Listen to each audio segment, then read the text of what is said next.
One morning, Xing Xing was feeling very lonely and sad. Titipo, Diesel, and Genie had left, but haven't told her Australia's state, and she missed them. She remembered years ago when Titipo wanted her to find a time to have a break. But when Mr. Herb said to her she had to attend to work, it got her friends disappointed. What's more, she was taught to smile and do a funny face.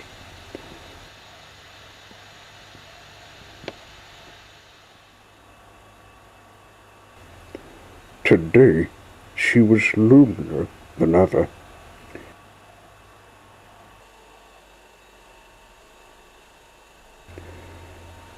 Xing Xing, said Mr. Herb, you're needed for the passenger train. But the White-Speed train didn't want to pull a passenger train. All the same, she didn't want Mr. Herb to think she was a slow engine.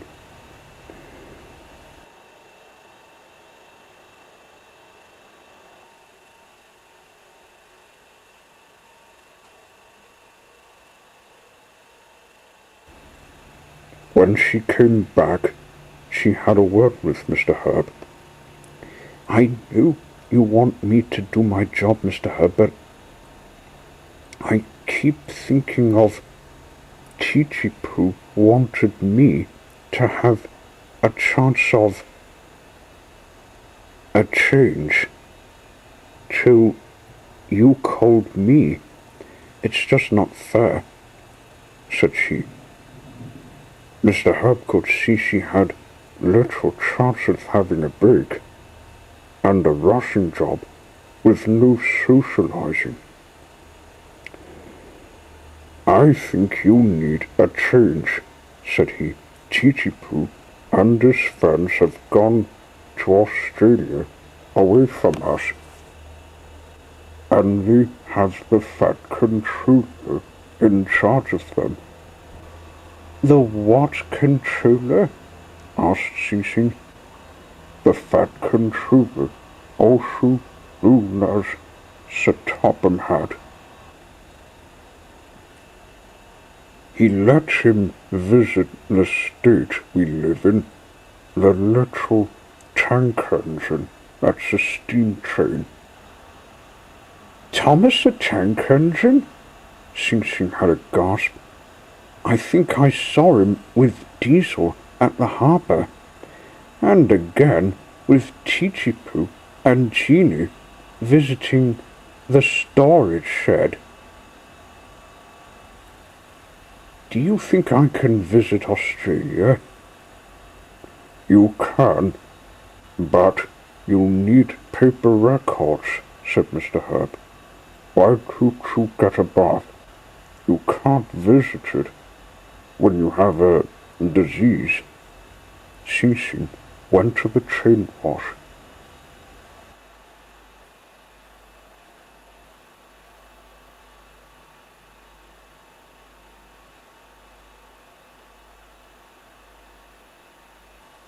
Refreshing.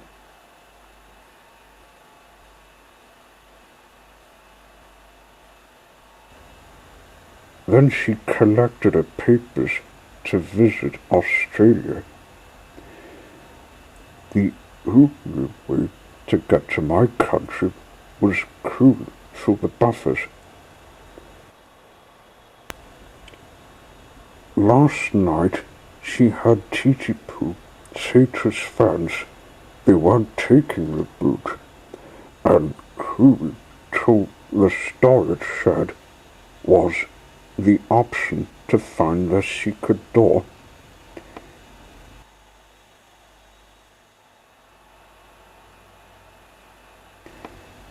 See you later, Mr. Herb. We hope to come back, she said as she moved away.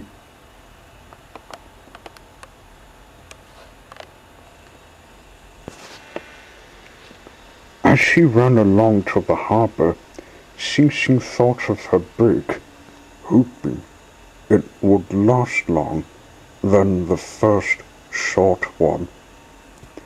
She passed Pat, the police car. He said, "Morning, Sing Sing."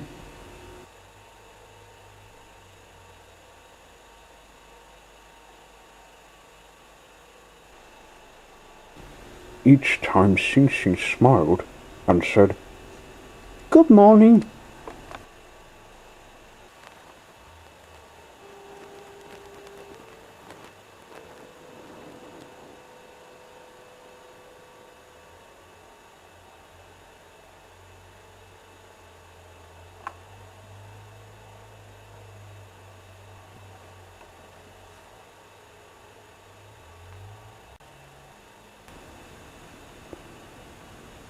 After long room, Sing Sing arrived at the storage shed. But there was one thing she'd forgotten. Its door was closed. "Oh no," wrote Sing Sing. "I'll be waiting for the poop to take me. It's not even her. If I don't get to Australia, I'll never have hope of having breaks before working, even catching up with Titipo." But she noticed the button to open the door, so thought, with a feeling of happiness, pressing it would be the opening key. Once she pressed it, the door opened. Sing Sing snuck into the storage shed.